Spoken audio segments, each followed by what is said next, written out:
ZB9 news కి స్వాగతం. Kanchikacherla OC club లో ఉధృత వాతావరణం నెలకొంది.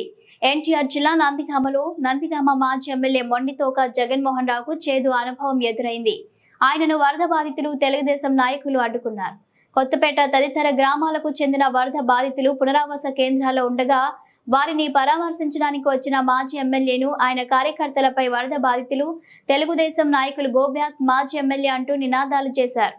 వరదలో చిక్కుకొని 2 రోజులు గడిచినా ఈ రోజు రాజకీయ లబ్ధి కోసమే పరామర్శకు వచ్చారని మాజీ ఎమ్మెల్యేను వరద బాధితులు అడ్డుకున్నారు.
సార్ రండి సార్.